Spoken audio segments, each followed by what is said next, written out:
Welcome to Joa Fitness Health Wellness Video Podcast, a space to ignite your day through positive conversations. We bring people that have created excellence in their life, sharing high vibration in their reawakening path.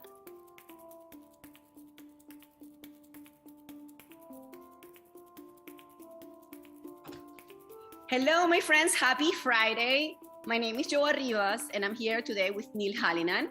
We both have the same passion to support people that have some back pain problems, neck pain, shoulders, sciatica, hips, so everything related to our spine. So Neal and I bringing studies and education for our own bodies to understand our own bodies, and then here together we are connecting our ideas and connecting our practices to understand how we can heal our body.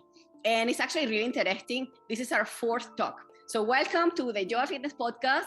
And this is very exciting because as we become closer as in our conversations, I know more about Neal, and actually everything comes back to the basics. So today we are going to be chatting about the vagus nerve. If you have heard about the vagus nerve, especially when you actually faint all of a sudden, or you feel like a gut emptiness in the stomach, that could be related to the vagus nerve. That's one of the easiest way to connect to the sensations of when the vagus nerve is off. Today, I wanted to bring this topic because everything is connected together. We have been having Neal for 4 episodes. This is episode number 4. And we actually started from our neck healing. We moved down to our feet healing. We went right to the middle to the hip healing with the glute activation and learning how to activate the breathing. And we now, on the last talk of together, we have the vagus nerve. So very exciting that everything is actually connected to the same principles. Now, Neal, let's just introduce Neal for those that don't know Neal Hallinan. He is in New Jersey, and he is actually so motivated to understand about his own physiology that he switched his career from being in IT technology, sitting in front of the computer and supporting people in this field, to actually move into a completely different industry, which is actually related to health and wellness. He is a postural restoration trainer from the Postural Restoration Institute. This institute brings attention into the principles of our movement, like what's happening to our bodies and why we feel so many aches and pains at young age. And Neal has been bringing very clear solution for all of us for the last 3 episodes. And today we're going to bring more information about our spine, but connecting from our vagus nerve. So Neal, it's so exciting. Also, Neal is a dancer. He is not only a dancer, he actually teaches dancing. So if you want to know more about Neal, follow his YouTube channel. It's Neal Hallinan with double L. And he also has his Instagram where he posts not only about posture, but also about walking on beat, which is actually dancing. Did you actually know that there is a correlation between moving naturally and also understanding our body? So very exciting, Neal, today, because it's our last talk for this season. We would love to have you back, but I like to actually get connected to one professional like this, get to know them very well, and then wait for the responses, right? There are a lot of questions and comments coming from these videos, and then we can have you back perhaps at the end of the year. We can have you back. I know I'm so blessed to have you. So tell me a little bit about the vagus nerve for those people that don't know what the vagus nerve is. Okay, so the vagus nerve, the important thing for especially what I'm going to talk about is that the vagus nerve monitors the state of your body. Okay, so I believe it's 70 to 80% of the fibers of the vagus nerve, which is really long. It starts in your brain, all right, in the brainstem area, and goes down to all throughout your body, and it monitors every organ of your body. I don't know if every organ, but a lot of them. So if you ever look at a diagram of it, it's called the wandering nerve. I think that's what vagus actually means in Latin. That it wanders and it innervates everything. And there's 2 branches. There's a right side and a left side, and they're not equal on both sides. One side's longer. I can't remember which side, but one side is longer than the other. So again, asymmetry is built into the system. Okay. All right. But and you're right. Vagus in Spanish, I am, as you hear my accent, I'm from Venezuela. vago is someone that is actually wandering, right? So it's actually the wandering nerve, literally. Yeah. So the important thing to remember is that the vagus nerve reports back to your brain about what's going on in the body. And when there's something going wrong, and a lot of it's in your gut, even in your digestion and in your gut area, whenever something's going wrong, it reports back to your brain that there's something wrong, and your brain has to figure out what to do about it, or it responds to that issue by modulating your nervous system responses. And what about the autonomic? Especially when there's threat. And so this is the two big things: threat or non-threat, threat or safety. Okay. So when there's threat, your body will go into a fight or flight type of situation. But when there's signs of safety, your body will relax and you'll become more parasympathetic rather than more sympathetic. That's when we were actually at the beginning. I was telling you, I didn't know anything about the vagus nerve until I actually started connecting to this gut feeling that all of a sudden I just fainted. It's like, what happened to me? Then my doctor told me, it was your vagus nerve. It was just wandering. You were wandering too much. So yes, and they explained to me, and then I started researching about the vagus nerve. And then I understood that actually this controls your autonomic system, and basically is the responses on how your body regulates your levels of flight and fight or relaxation. So basically how you can actually metabolize and create the homeostasis of the body. So this nerve is actually really important for everyone to know the reaction and what happened to our body physically. So could you actually remind us what can we actually feel when the vagus nerve is affected for some reason? Like, what is our reaction physically? Do we get chills? Do we get cold? Do we actually vomit? Like, what can happen to our body? I think you can get any type of, there's so many different symptoms that could occur. Lightheadedness obviously could occur. Dizziness obviously could occur. Those are the more obvious ones. Intestinal, when your stomach is upset. Those are all reactions of the autonomic nervous system. Visceral reaction.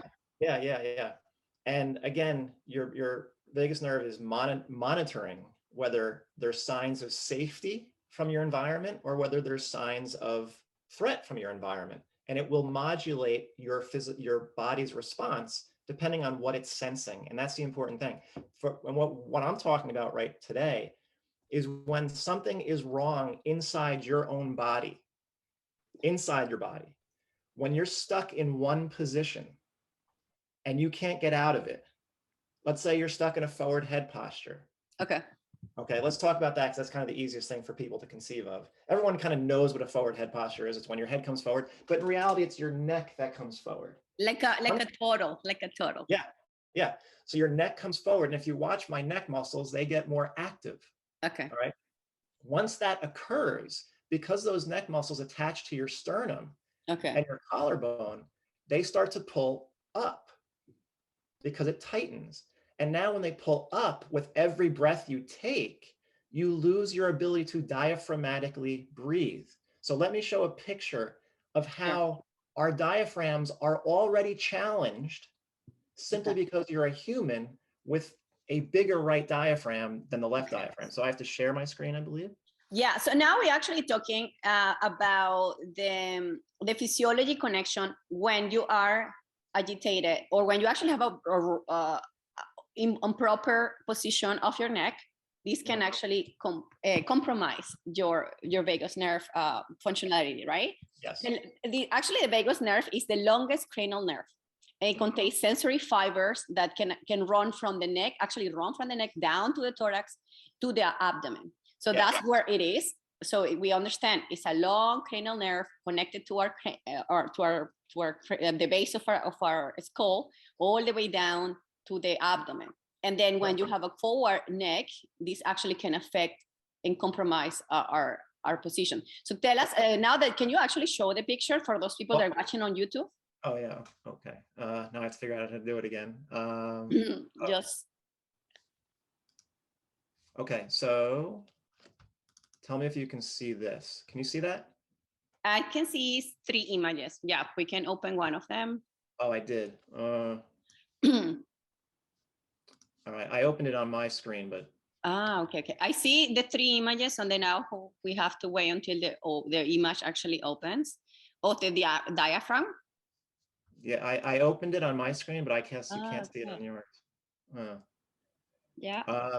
Maybe I have to, how do I do this? I know the technical issues there. Well, the vagus nerve also, while Neal tries to send the image, basically it's connected to our vocal cords and to the muscles at the back of your throat. That's why we're talking specifically about the position of the neck. So now we see it. Yeah, perfect. Okay, all right, and now I understand how to do it. Okay, so now you're looking at your diaphragm plural. You have 2, you do not have 1 diaphragm. They are 2 different muscles. And as you can see, the right diaphragm is much bigger than the left diaphragm. Okay, the right side is bigger than the left. Yeah, we can see that. You can see that. Now, it's important to remember both of those diaphragms attached to your lower spine, to your lumbar spine.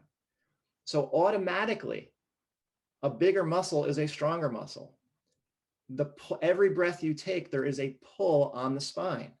Okay. The bigger right diaphragm exerts a stronger pull on your lumbar spine than the left side does, automatically, just by being a human. Okay. So that's our first issue with being right dominant, is it is easier to breathe with your right diaphragm than it is to breathe with your left diaphragm because the right side's bigger. Can I please stop you there? Yeah. Let's do a little bit of a recap, because we've been talking before about our body is right dominant. Right dominant. Automatically, because physiologically, you see the right diaphragm is bigger. We will have a tendency for having a bigger muscle capacity in that area, yeah. Which we tend to have a tendency towards the right side. But then people have been asking me when they listen to this conversation, they are left-handed. I am left-handed. So they ask me, is this related to the brain? Because I'm left-handed. Am I like a left dominant because I'm left-handed? So can you please actually explain that this dominant doesn't come from the brain, it actually comes from a physiology? I mean, can you please explain for those left-handed people? Okay, so left-handed just means that your brain is wired a little bit differently. Okay. So 90% of the world is right-handed, which matches perfectly the fact that humans are right dominant and have a bigger right diaphragm and prefer to stand with our weight over to the right side. People who are left-handed are probably technically more ambidextrous than you realize. You probably can use your right arm better than most right-handers can use their left arm.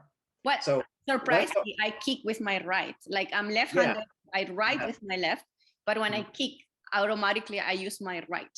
Yeah, so your brain is just a little bit different in terms of how its motor system is set up. But so this is a physical issue built into the very structure of our body, makes us right dominant.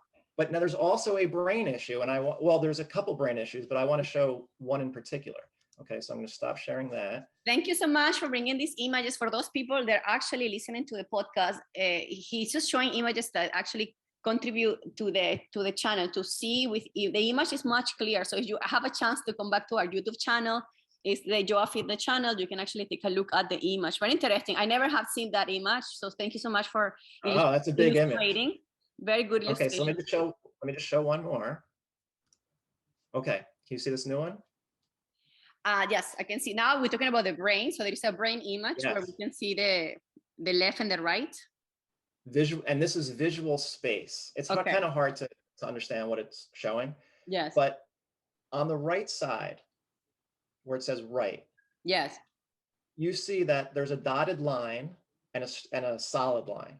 Yes. Meaning the left side of the brain and the right side of the brain are paying attention to our right visual space.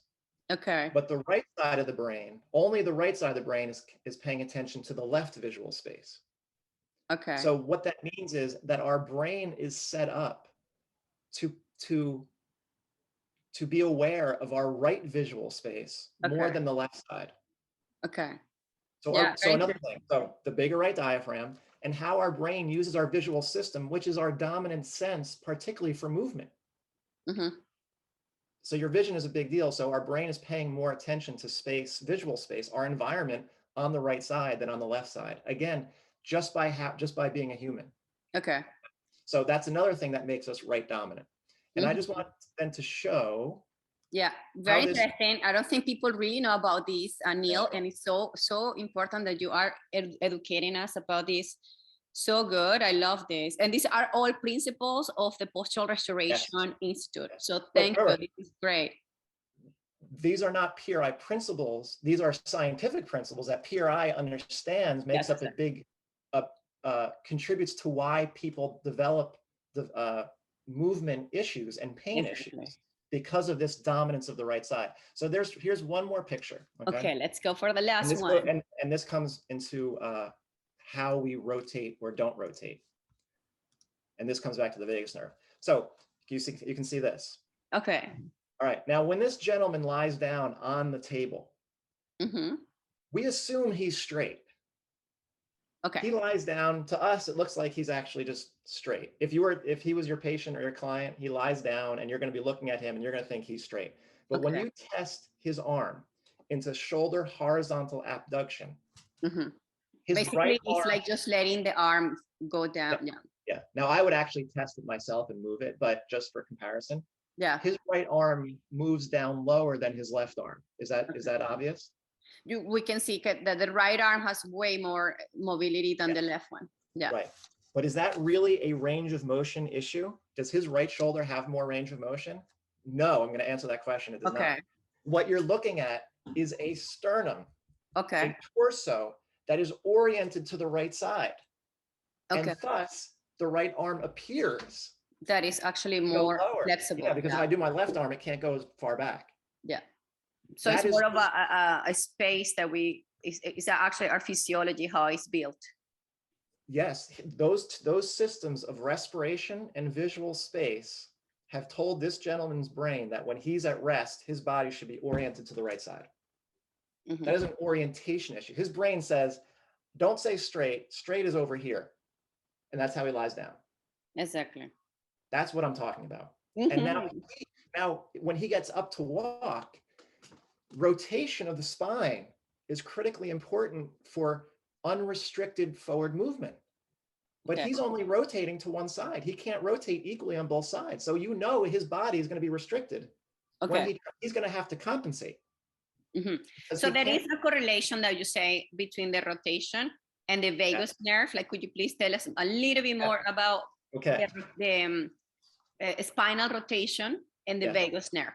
Okay, so this is where it gets a little complicated, but hopefully not too complicated.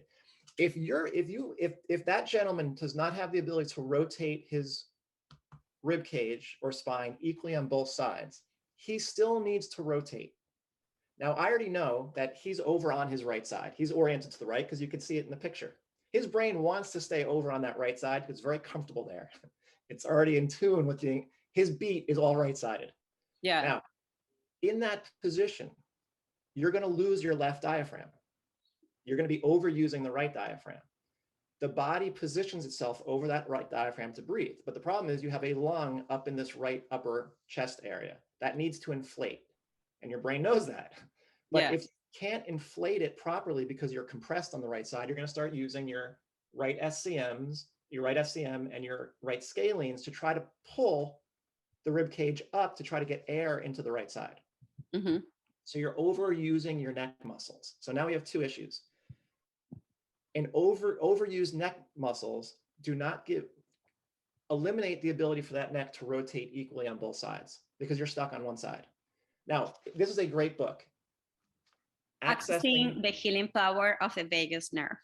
Correct. All right. It's a great book. Has nothing to do with postural restoration, but by Stanley Rosenberg. Okay. Great book. Okay. Now, this is what he says about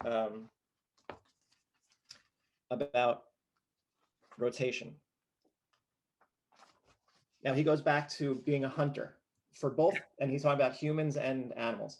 For both the hunter and hunted, survival depends in part on turning their heads effortlessly, and the muscles primarily responsible for this are the trapezius and the SCM, both innervated by cranial nerve. Now, these are the only two muscles that are innervated by cranial nerves, are your SCM and your upper traps, or actually, I guess it would be all your traps, but I think it's primarily upper traps.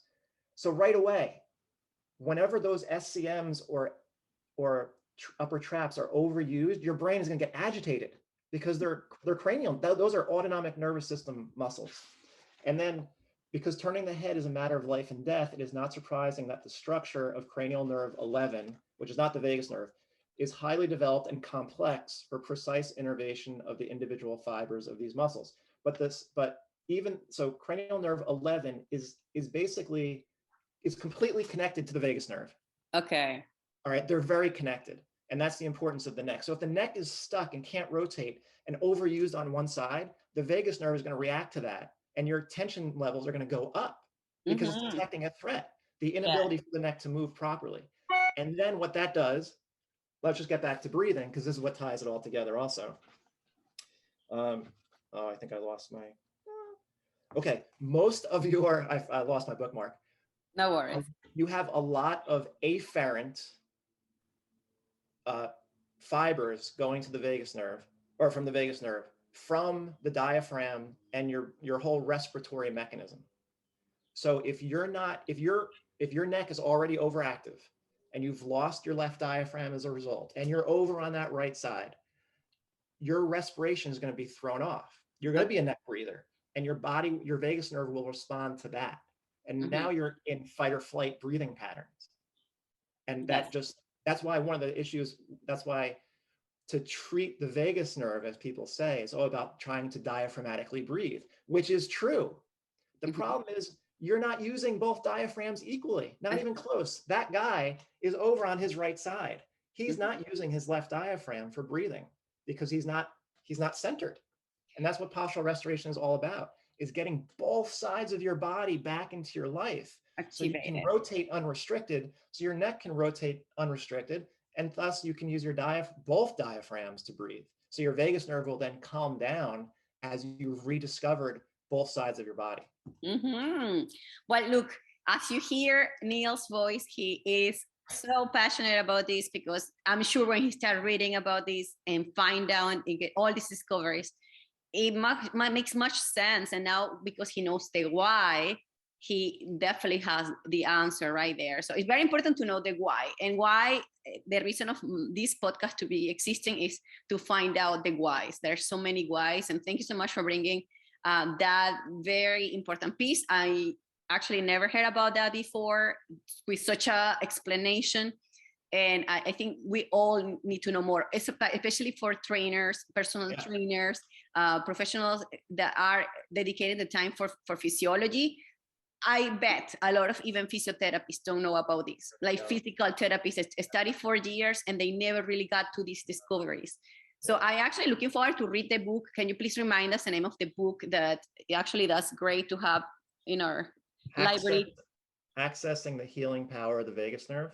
Okay, so I'm definitely want to read that book and get deeper into the knowledge, especially if they are actually connecting to even our ancestral, how we actually used to move.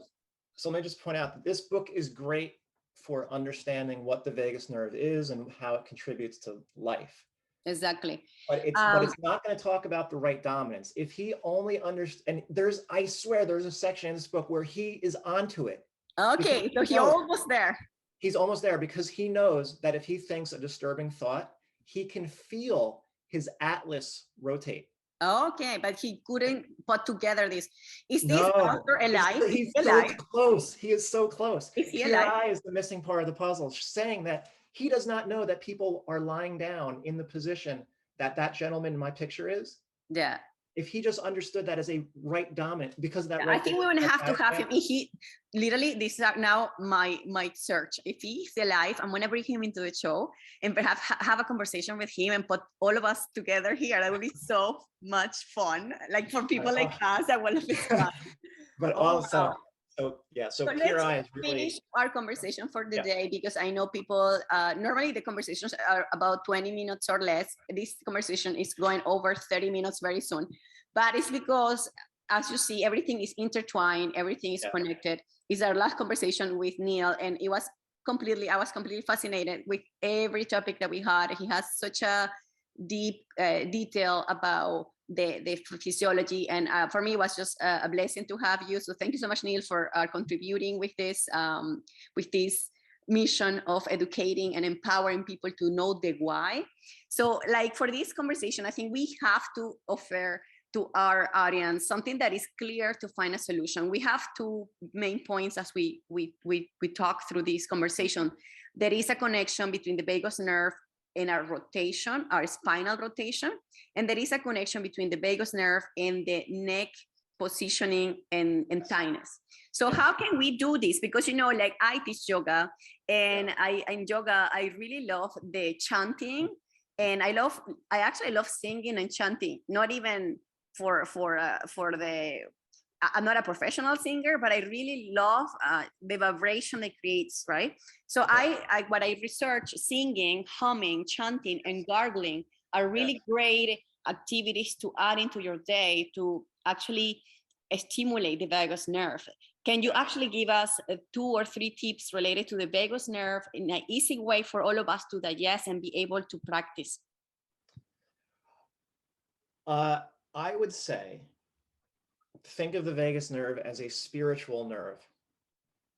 If you cannot express yourself and your body tightens because out of fear, that vagus nerve will get thrown off. It'll be disturbed.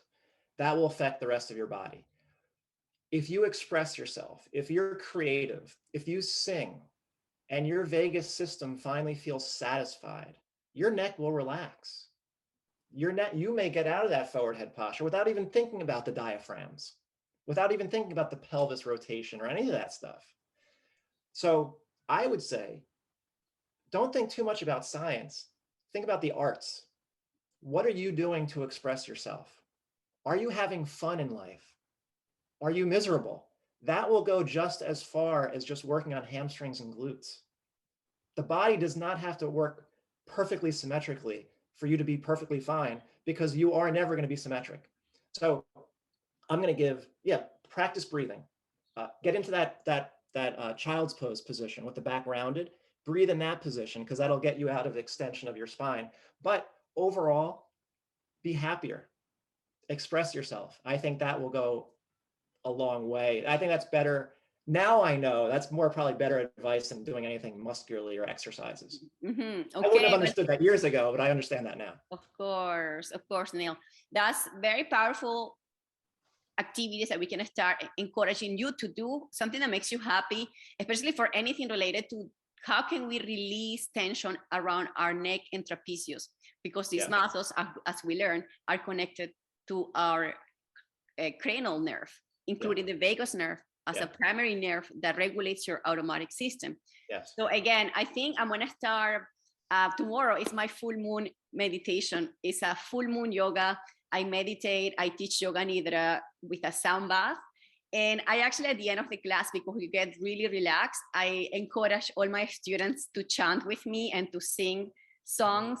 So actually, I didn't even know the power of singing, and maybe that's just a natural way for me to feel relaxed, connected to people. So I'm actually now tomorrow, I'm going to tell them a little bit about the vagus nerve and how we can actually, by singing, chanting, gargling, humming, can actually just rebalance our body, especially our parasympathetic, and creating that really nice homeostasis. As you said, we cannot be perfectly symmetrical. We always will have a challenge, but because we have the why now, we're much aware. And that's one of the biggest things between you and I know. What we're doing here is making people aware and support by tools and studies. And thank you so much, Neal. It's been amazing 4 weeks having you here with us. If you guys want to follow Neal Hallinan, he has his YouTube channel, Neal Hallinan, and he also have an Instagram account. Maybe one day we meet in person. I would love to meet you in person. Thank you so much, my friends. Remember that together we are stronger. Thank you. Thank you, Neal. Bye-bye. We invite you to subscribe to this channel and share with your community. Please leave comments below, and if you like the episode, click the like button. Have a beautiful day.